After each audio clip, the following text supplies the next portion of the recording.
பொதுவாக நம்ம இது குடித்தண்ணீருக்கு என்ன பண்ணுறோன்னா அரசாங்கத்தையே நம்பின்னு இருக்கிறோம். இப்போ இந்த கிராமமாக இருந்தால் பஞ்சாயத்துலேருந்து பண்ணணும், டவுனாக இருந்தால் கார்பரேஷனில் பண்ணணும்னு நினைக்கிறேன். இப்போ நான் எங்குமே இந்த சம்மரில் வந்துட்டாலும் எங்கே பார்த்தாலும் தண்ணி பற்றாக்குறைன்னு இருக்குது. இந்த மாதிரி நம்ம அரசாங்கத்தை நம்பிட்டு இருக்க வேண்டிய அவசியமே இல்லை. ஏன்னா நான் ஒரு மெத்தடு இது பண்ணி வச்சுருக்கிறேன். அதுபடி பார்த்தா நம்ம கூரையில் நம்ம மொட்டை மாடியில் பெய்கிற தண்ணியை மட்டுமே கலெக்ட் பண்ணி சேவ் பண்ணோம்னா யூஸ் பண்ணலாம். அரசாங்கம் இதுக்கு முன்னாடியே கலெக்ட் பண்ணி அது மாதிரி பூமிக்குள்ளே விட்டு யூஸ் பண்ணுங்கன்னாங்க. அது அவ்வளோ தூரம் சக்ஸஸாக தெரியல இப்போ. ஆனால் நான் சொல்கிற மெத்தடில் என்னென்னு கேட்டிங்கன்னா, நம்ம மாடி இருந்து நம்ம வர்ற மழை தண்ணியவே பிடிச்சி நாம் நேரடியாகவே குடி தண்ணியை உபயோகப்படுத்தலாம். உதாரணத்துக்கு பாருங்க, தான் என்னுடைய வீடினுடைய மொட்டை மாடி. மொத்த பரப்பளவே 900 சதுரடி தான். எனக்கு 2000 சதுரடி இருந்தாலும் 900 சதுரடியில் தான் நான் தண்ணியவே கலெக்ட் பண்ணுறேன். அந்த 900 சதுரடியில் பிடிக்கிற தண்ணியை எனக்கு போதுமான அளவுக்கு இருக்குது. குடிக்கிறதுக்கும் சமைக்கிறதுக்கும் போதுமான அளவு இருக்குது. அதாவது ஒரு ஆளுக்கு ஒரு நாளைக்கு குடிக்கிறதுக்கும் சமையலுக்கும் 5 லிட்டர் இருந்தால் போதும். என் வீட்டில் 5 பேர் இருக்கிறோம். நாங்கள் 5 பேர்னால் ஒரு நாளைக்கு 25 லிட்டர் தண்ணி தேவைப்படுது எங்களுக்கு. அந்த 25 லிட்டர் தண்ணி தேவைப்படுதுன்னா அப்படி பார்த்தா வருஷத்துக்கு 9125 லிட்டர் தேவைப்படுது. அதுக்கு நான் என்ன பண்ணியிருக்கேன்னு கேட்டிங்கன்னா, 6000 லிட்டரு சேவ் பண்ணுற மாதிரி டேங்க் வச்சு நேரடியாக பிடிச்சி வச்சிடுறேங்க. அது நேரடியாக பிடிக்கிறத ஒரு மாதம் வெயிட் பண்ணி அதுக்கு பின்னாடி பார்த்தீங்கன்னா அது தூசெல்லாம் அதில் செட்டில் ஆகிங்க. அதுக்கு பின்னாடி நம்ம யூஸ் பண்ணலாம்.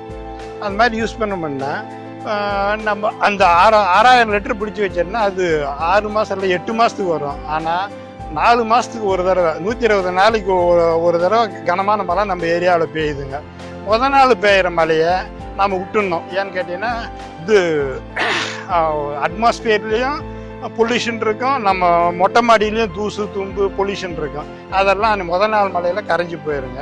அது அந்த ஒரு நாள் மழையை மட்டும் விட்டு அதுக்கு பின்னாடி வர்ற மழையை நாம் இது பைப் வழியாக பிடிச்சி டேங்கில் ஸ்டோர் பண்ணி வச்சுட்டு ஒரு மாதம் விட்டு எடுத்து நம்ம யூஸ் பண்ணோம்னா அதுக்கு மேலே வர்ற டஸ்ட்டும் கூட அதில் செட்டில் ஆகிக்கும். ரொம்ப பியூராக இருக்கும். எடுக்கும் போதும் நல்ல ஒரு ஃபில்டர் துணியாக போட்டு வடிகட்டி எடுத்துட்டோம்னு சொன்னோம்னா நம்ம இது சுத்தமாக இருக்கும். அதுக்கும் மேலேயும் இன்னும் சுத்தமாக வேணும்னு சொல்லி நினச்சோம்னா இது பாயில் பண்ணி என்ன கொதிக்க வச்சு ஆற வச்சு சாப்பிட்டோம்னா சுயம் மாறாது, ரொம்ப நல்லா இருக்கும் அந்த தண்ணியை. நான் குடிக்கிற இந்த மழை தண்ணி எவ்வளோ தூரம் சுத்தமாக இருக்குது அப்படின்னு நாம் டெஸ்ட் பண்ணணும்னு ஒரு சந்தேகம் வந்தது எனக்கு. சரி, உடனே அது பிடபிள்யூ வாட்டர் லேபில் கொண்டு போய் டெஸ்ட் பண்ணேன். டெஸ்ட் பண்ணும்போது அந்த தண்ணியில் கலந்துள்ள உப்புக்குன்னு அளவு, அதாவது எவ்வளோ இருக்குது ஒரு லிட்டருக்கு எத்தனை பார்ட்ஸ் அப்படின்னு சொல்லிட்டு டெஸ்ட் பண்ணதில் 48 தான் வந்து. இன்டர்நேஷ்னல் ஸ்டாண்டர்ட் பார்த்தீங்கன்னா 300 ppm கீழே இருந்தாலும் அது எக்ஸலண்ட் வாட்டர்னு சொல்கிறாங்க. அதிலிருந்து ரொம்ப கான்ஃபிடெண்ட்டாக இதை கடந்த 23 வருஷமாக உபயோகப்படுத்திட்டு இருக்கிறேன். என் குடும்பத்தில் கடந்த 23 வருஷமாக தண்ணீர் வழியாக வரும் எந்த ஒரு வியாதியும் வரவில்லை என்பது அணித்தரமாக என்னால் சொல்ல இயலும். இப்போது நான் அதை எப்படி கலெக்ட் பண்ணுறேன்றதை மட்டும் இப்போ சொல்கிறேன். நான் இதான் அந்த 900 சதுரடி என்னுடைய மொட்டை மாடி ஏரியா. இதிலிருந்து வர்ற தண்ணியை வெளியே கொண்டு போகிறதுக்கு 3/4 இன்ச்சு பைப் தாங்க இந்த செவத்தில் பதிச்சு இருக்கிறேன். இது பார்த்தீங்கன்னா நீங்கள் பார்த்த கண்ணுக்கே ஒரு சின்ன ஓட்டை. இது வழியாக தாங்க தண்ணி உள்ள நான் வெளியே போய் பெண்டு ஒன்று வச்சுருக்கிறேன். அந்த பெண்டில் இருந்துட்டு இது ஒரு 1 இன்ச்சு பைப்பை மாட்டி ஃப்ளெக்சிபிள் ஹோஸ் அதை மாட்டி அதை நம்ம டேங்கில் ஒவ்வொரு டேங்க்லையும் பிடிக்கிறேங்க. அது எப்படின்னு சொல்லிட்டு கீழே நான் காமிக்கிறேங்க. நான் சொன்னேன் இல்லையா, இந்த தண்ணி இந்த ஹோஸில் தான் கலெக்ட் பண்ணுறேன்னு சொல்லி. அது பாரு, இந்த ஹோஸ் தான் ஃப்ளெக்சிபிள் ஹோஸு. இது வழியாக தான் தண்ணியை நான் கலெக்ட் பண்ண போகிறேன்.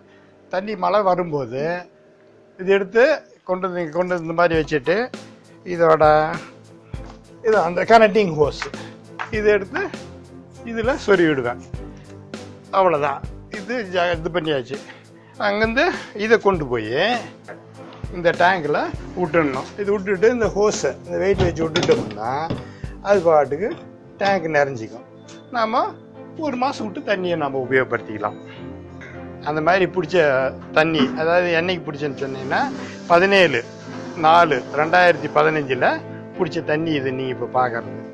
இதை நான் இன்னும் ஒரு மாதம் விட்டு யூஸ் பண்ணணும்னா அவ்வளோ பர்ஃபெக்டாக ருசியாகவும் இருக்கும், குவாலிட்டியாகவும் இருக்கும். இப்போ நாம் பார்க்கறது நான் 1 மாதத்துக்கு முன்னாடி பிடிச்சி தண்ணி யூஸ் பண்ணிட்டு இருக்கிறது. இதில் பார்த்தீங்கன்னா மேலே கிளியராகவும் கீழே டஸ்ட்டு செட்டில் ஆனதும் உங்களுக்கு நல்லா தெரியும். இப்படி தான் இருக்கும். இதுதான் நான் ஃபாலோ பண்ணுற மெத்தடு.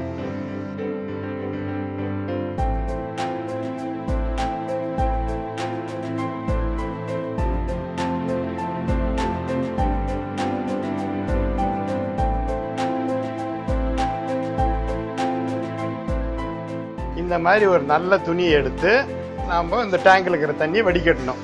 அதை எப்படி வடிகட்டுறன்றது இப்போ நான் காமிக்கிறேன். நான் இப்போ எப்படி வடிகட்டுறேன் அப்படின்றத உங்களுக்கு இப்போ காமிக்கிறேன்.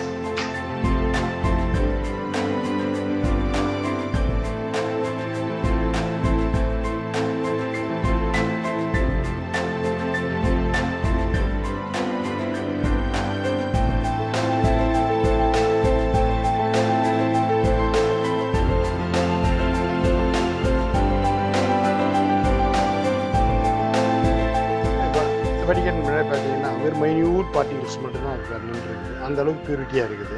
வடிகட்டின பின்னாடி இப்போ பாருங்களேன், இது வடிகட்டின பின்னாடி இந்த தண்ணி பார்த்தீங்கன்னா ரொம்பவும் பியூரிஃபைடு ஃபார்மாக இருக்கும். இதுக்கு மேலேயும் நான் என்ன பண்ணுறேன்னா இதை பாயில் பண்ணி கூல் பண்ணி சாப்பிடுவோம். அதனால் எந்த ஒரு வியாதியும் வராது, கேரண்டி. இதை 23 வருஷமாக நான் செக் பண்ணிவிட்டு சொல்கிறேன். நான் 1 வருஷம் 2 வருஷம் இல்லை. அரசாங்கத்தில் சொன்ன மாதிரி அண்டர் கிரவுண்டு ரீசார்ஜ் அதையும் பண்ணிகிட்ருக்கேன். நான் நேரடியாக எனக்கு போனது போக பொதுவாக மக்களுக்கு உபயோகத்துக்காக வேண்டி நான் என்ன பண்ணுறேன், இது என்னுடைய கிணறு. இந்த கிணறை ஸ்லாப் போட்டு மூடி வச்சுருக்கிறேன். அது மேலே தான் அந்த டேங்கெல்லாம் வச்சுருக்கிறேன்.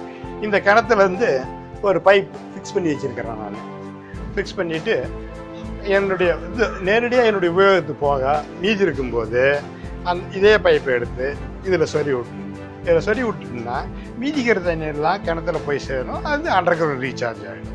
இன்னொரு ஆல்டர்னேட்டிவ் மெத்தட் என்ன, இதே தண்ணி இப்படியே பிடிச்சி இதுக்கு பதில் ஃபில்டர் பெட்டோட சம்பு ஒன்று கட்டி இது பண்ணோம்னு சொன்னோம்னா நம்ம என்ன ஆகும், இந்த தண்ணியெல்லாம் போய் சம்பில் சேர்ந்து இதே மாதிரி நம்ம பம்ப் பண்ணி வடிகட்டி இந்த மாதிரி பண்ணிக்கலாம். அது கொஞ்சம் காஸ்ட்லியாக இருக்கும். இப்போ நான் சொல்கிறது ரொம்ப எக்கனாமியாக, ரொம்ப 2 டேங்க் வச்சவங்க கூட யூஸ் பண்ணலாம் இந்த மெத்தடில். அது நல்ல மெத்தட். அது சம்பு போட்டோம்னா நிறைய தண்ணியை பிடிக்கலாம். நம்ம குடிக்கிறதுக்கு எல்லாத்துக்குமே யூஸ் பண்ணலாம். அது நான் சொன்ன இந்த 2 மெத்தடில் ஏதோ ஒன்று ஃபாலோ பண்ணோம்னா, ஒன்று நம்ம சுயநலமாக நம்மளுக்கு தண்ணி நாமளே எடுத்துக்கிறோம். முனிசிபாலிட்டிக்கு பணம் கட்ட வேண்டியதில்லை. பொதுநலன்னு பார்த்தீங்கன்னா முனிசிபாலிட்டியை கஷ்டப்பட்டு நம்மளுக்கு தண்ணி கொடுக்குறத நாம் மீதி பண்ணி விட்டோம்னா வேறு ஏழைங்களுக்கு கொடுக்க முடியும்.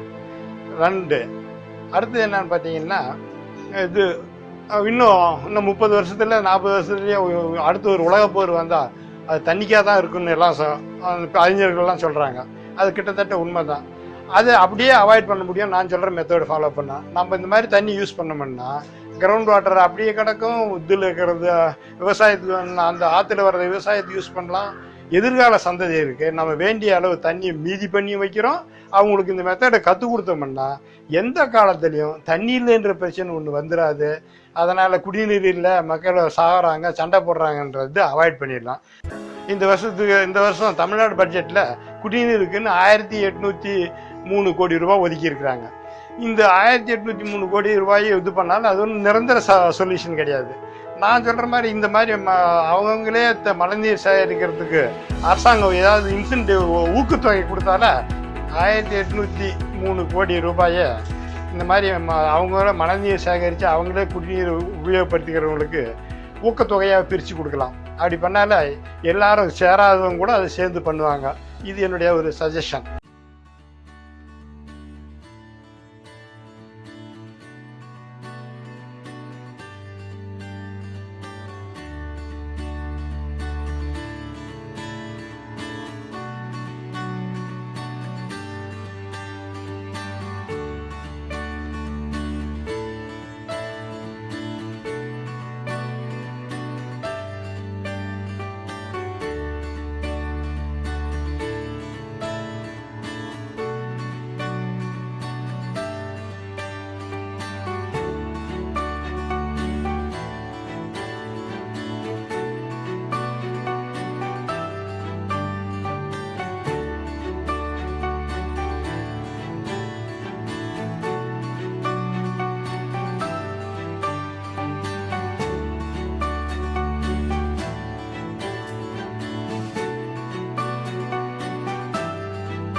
இதை பார்த்து யாரெல்லாம் இந்த மழைநீர் சேகரிப்பு ஃபாலோ பண்ணுறீங்களோ அத்தனை பேருக்கும் எனது மனமார்ந்த நன்றி தெரிவித்துக் கொள்கிறேன். நன்றி, வணக்கம்.